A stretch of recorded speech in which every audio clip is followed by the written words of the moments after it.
नमस्कार दोस्तों, मैं राजेश और आप देख रहे हैं नीति 365। अभी इस वक्त ये तस्वीर जो आप देख रहे हैं नगड़ी चामा का है, जो सरकार के द्वारा प्रस्तावित रिम्स 2 बनने के लिए प्रोग्राम है। इस आंदोलन का पूरा रूपरेखा तैयार हो चुका है और काफ़ी संख्या में ग्रामीण विरोध कर रहे हैं। आज इस रिम्स 2 के बनने के जगह बाबूलाल मरांडी पहुँचे हैं और ये देखने के लिए कि वास्तविक में स्थिति और यहाँ की माहौल क्या है, इस पर बाबूलाल मरांडी क्या कह रहे हैं, ग्रामीणों को क्या आश्वासन दिए हैं, ये एक बड़ी सी बात है। क्योंकि सरकार इसका अधिग्रहण 1998 में ही कर चुकी है। सरकार का कहना है कि हमने इसका मुआवजा दे चुका है, ज़रूरत न था इसलिए छोड़ दिए थे, अब हमें रिम्स 2 बनाने की ज़रूरत है और अति आवश्यकता है, जिसको लेकर के हम ज़मीन अधिग्रहण कर रहे हैं। लेकिन बाबूलाल मरांडी इसमें कूद चुके हैं और सरकार को ग्रामीणों को उजाड़ने और खेतीहर जमीन को बर्बाद करने का आरोप लगा रहे हैं। इससे सत्ता पक्ष काफ़ी बाबूलाल मरांडी पर विरोधाभास आवाज दे रहे हैं और कह रहे हैं कि बाबूलाल मरांडी इस मामले में ना कूदे। यदि बाबूलाल मरांडी अच्छे मुख्यमंत्री होते तो आज उनका ये स्थिति नहीं होता। क्योंकि बाबूलाल मरांडी के समय में भी ग्रेटर रांची का शिलान्यास किया गया था, लेकिन आज धरा का धरा ही रह गया है। आज सरकार के विकास की नीतियों पर ये राजनीति करना चाहते हैं और अपना राजनीतिक जमीन ही तलाश रहे हैं, वो कदापि नहीं होगा। इस पर कांके विधायक सुरेश बैठा ने बाबूलाल मरांडी पर उठाए हैं कड़े सवाल और उन्हें पूछा है कि क्या बाबूलाल मरांडी झारखंड का विकास नहीं चाहते? यदि नहीं चाहते हैं तो फिर अपना ग्रेटर रांची इसीलिए नहीं बनवाया। आज हमारा सरकार और स्वास्थ्य मंत्री रिम्स 2 को बनाना चाहते हैं, क्योंकि यहाँ पर झारखंड से अलग राज्यों के भी यहाँ पर इलाज कराने आते हैं। वहाँ काफ़ी भीड़ होती है, लोगों की समस्याएं होती है, जिसको लेकर के रिम्स 2 की आवश्यकता है। यहाँ पर सभी को चाहिए बढ़िया इलाज, बढ़िया रूम, बढ़िया व्यवस्था। तो काफ़ी संख्या में भीड़ लगेगी तो हम यहाँ कहाँ व्यवस्था कर पाएंगे। इस विषय को लेकर के क्या बोले बाबूलाल मरांडी, देखिए पूरा रिपोर्ट। और यहाँ से जो पूरब तरफ जाते हैं जंगल के बाद, वो तो ऐसे ही बैरन लैंड है जहाँ पर खेती बाड़ी नहीं होता है। आप वहाँ लगाइए ना, क्या प्रॉब्लम है? कोई लोग विरोध नहीं करेगा, खेती बाड़ी भी वहाँ नहीं होता है। यहाँ तो आप देखिए ना, आप लोग कैमरा से लगा के देख लीजिए, कितना बढ़िया खेत है, फर्स्ट क्लास है। अब तो रोहन भी पड़ गए, आप खेती बाड़ी करेंगे और यहाँ पुलिस की पहरा लगा हुआ है। इसलिए सरकार को बिना विलंब किए इस पुलिस की पहरा को हटानी चाहिए और यहाँ वायर से भी लगाया है तो उसको यहाँ खोल देना चाहिए ताकि यहाँ लोग खेती बाड़ी कर सके। टाइमलाइन देंगे क्या? डेडलाइन आप सरकार? मैं डेडलाइन नहीं दे रहा हूँ, लेकिन वो सरकार को खुद तय करना है। और डेडलाइन क्या, अब तो मौसम ही आ गया खेती बाड़ी का।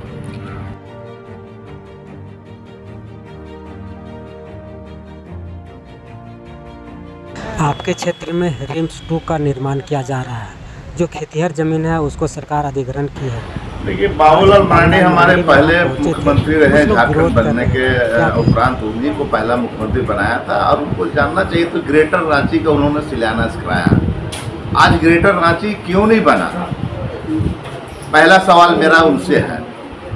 लाल कृष्ण आडवाणी जी वो प्रधानमंत्री थे जिनसे उनके कर कमलों द्वारा यहाँ माथू चेड़ी के टंगरा में, हम लोग टंगरा बोलते हैं ना, उबड़ खाबड़ का जगह को टंगरा बोलते हैं, वहाँ पर शिलापट लगाया गया।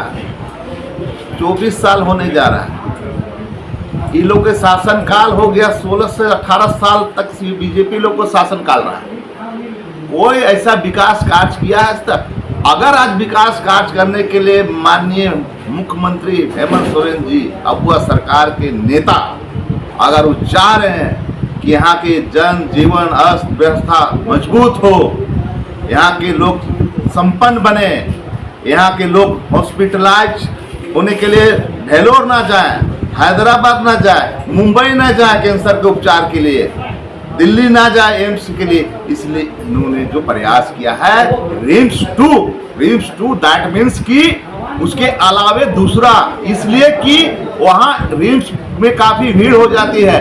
पूरा राज्य से आते हैं, पूरा प्रदेश से आते हैं, प्रदेश के अलावे लोग भी हमारे रिम्स में आते हैं। हमारे पास बहुत दिन रात फोन आते रहता है। मैं 1 बजे रात तक फोन को उठाता रहता हूँ, बात करते रहता हूँ, रिम्स में कैसे होगा भैया, हमको चाहिए। और सबको चाहिए वेंटिलेटर, सबको चाहिए एकदम न्यूरो, सबको चाहिए बढ़िया से बढ़िया ट्रीटमेंट।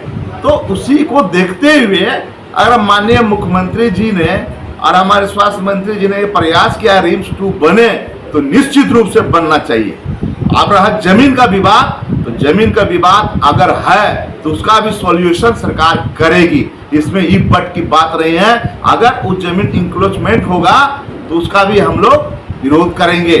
अगर सरकार की अति आवश्यक मिशन चल रही है कि रिम्स 2 बने, तो एनी हाउ बनना चाहिए। और जहां तक हमारे नगरी मौजा की सवाल है, चमा मौजा के लोगों की सवाल है, तो सवाल को हम अच्छी तरह से जानता हूं। मैंने मीटिंग किया है, वहाँ मीटिंग में मैं अखड़ा में गया था, वहाँ के सारे लोगों ने कहा रिम्स 2 बने, बट कि हमको उसके अलावा क्या मिलेगा। अगर हम जमीन देते हैं या जमीन दे दिए हैं तो उसके एवज में हमको क्या मिलेगा, ये सवाल है। इसलिए 3rd ग्रेड 4th ग्रेड और नॉन टेक्नीशियन के पद पर उन लोगों को पहली प्राथमिकता मिलनी चाहिए, ये डिमांड है। और अगर मान ले कोई 99% तैयार है और 1% के लिए अगर रिम्स 2 नहीं बनता तो ये तो भाग रहेगा। और जहां तक राजनीति करने की बात है, तो मैं विकास कार्य में बाधक नहीं बनना चाहता। मैं विकास कार्य में कंधे से कंधे मिलाकर चलना चाहता हूं। अगर उन लोगों को जमीन गया है, मुझे तो ये ज्ञात पता चला है कि 1958 में वो जमीन को अधिकृत ऑलरेडी बिरसा एग्रीकल्चर के द्वारा ले लिया गया है। कुछ लोग मुआवजा ले चुके हैं, कुछ लोग को पैसा ट्रेजरी में जमा है। लेकिन आज के डेट में 2013 के भूमि अधिग्रहण कानून के हिसाब से मैं कहना चाहता हूं सरकार से कि वर्तमान रेट मिलना चाहिए किसानों को।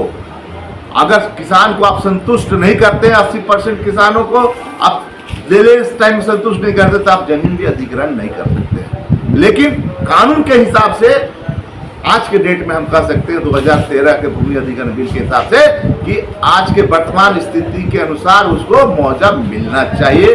और वैसे रैतों को जो जमीन दे रहे हैं, उन रैतों को वहां 3rd ग्रेड 4th ग्रेड में नॉन टेक्नीशियन में नौकरी मिलनी चाहिए।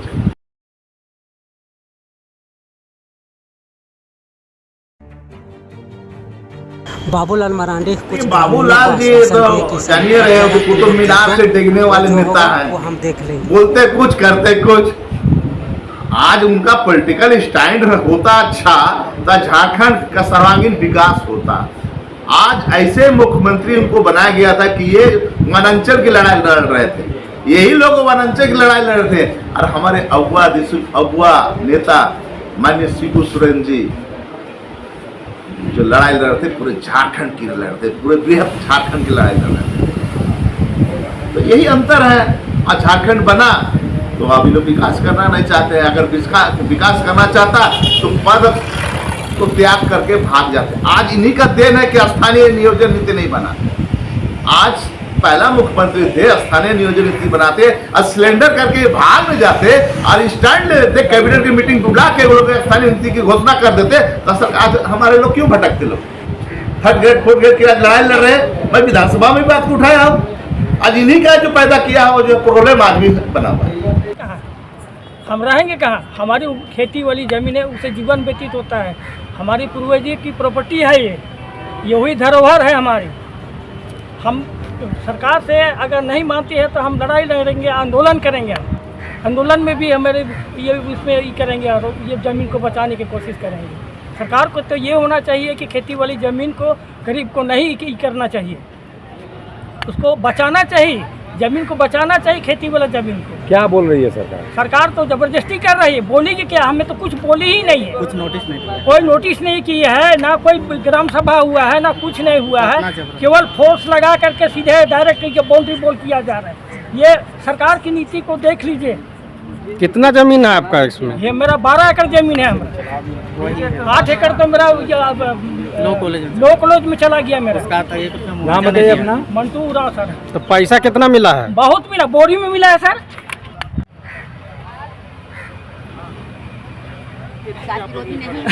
अरे वाह, सरकार विकास ऐसा करना वाला चाहती है, विरोध आप लोग होता है विकास दादा। विरोधी बनना अपने चाहते हैं, क्यों? भाई बंधु को विस्थापित कर करके रैयतों को भूमिहीन करने के बाद ऐसा वाला विकास को विकास कहते हैं, जिसमें अपने ही भाई बंधु को उनके भूमि से दौड़ा भगाने को विकास कहते हैं। दादा कहीं भी तो जमीन पे ही बनेगा ना, यहाँ सुविधा है चारों तरफ से जनता का आने जाने का है, तो वैसा जगह चुना है सरकार। अरे दादा, इससे अगर यही था तो फिर ये बात आप गांव में ये आप जो इस शब्द को बोल रहे हैं उसी तरह के गांव में आकर के जो प्रधान सरकार के ही द्वारा नियुक्त किया गया है उनके यहाँ बात रखे। तो सरकार तो बोला हम तो रखे हैं, झारखंड अलग होने से पहले हम मुआवजा दे दिए, हमको उस समय फंड नहीं था मेरे पास, वैसा जरूरत नहीं था तो छोड़ दिए थे खेती अरे तो करें। दिखाए ना, सरकार दिखाए वो कागजवा दिखाए कि देखिए आपके बाप दादों ने इस तरह का हमको लिख करके दे दिए हैं, एवज में पैसा ले लिए हैं वगैरह वगैरह, जो कुछ भी बातें अगर है हुआ है तो उसको दिखाए सरकार। आज बाबूलाल मरांडी आए हैं, आप ही लोग बुलाए थे। अरे हम का बुलाएंगे, पूरे झारखंड के लोग टकटकी निगाह से देख रहे हैं कि यहाँ की जो वर्तमान सरकार है कैसी अपने ही लोगों के साथ में सरकारी गुंडैती कर रहे हैं, उसके विरोध में अब तक क्यों कोई नहीं आगे आ रहा है, सब लोग देख रहे हैं। तो क्या लगता है बाबूलाल आपको कितना सहयोग करेंगे? अरे हमको क्या करेंगे सहयोग, अपने वंशज को करेंगे, अपने जाति कौम और अपने राज्य के वासियों के लिए अगर कुछ करते हैं तो उनके लिए करेंगे, मेरे लिए व्यक्तिगत थोड़ा ना कर रहे हैं भाई, उसी में सब हम समाहित है। अब जाति का बात की, कितने जाति लोग का यहाँ जमीन हो? अरे जाति का हम बात नहीं बोले, मतलब ऐसे मतलब हम जानना चाहते हैं कि इसमें कितने जाति लोग का होगा, जिसका झारखंड में तो जाति प्रथा है, बहुत सारे जाति लोग का नहीं, हम उस लाइन पर नहीं बोलेंगे। अच्छा, तो ये सारे नगड़ी मौजा का जमीन है? बिल्कुल। क्या नाम हुआ आपका? मेरा संजय टोपो।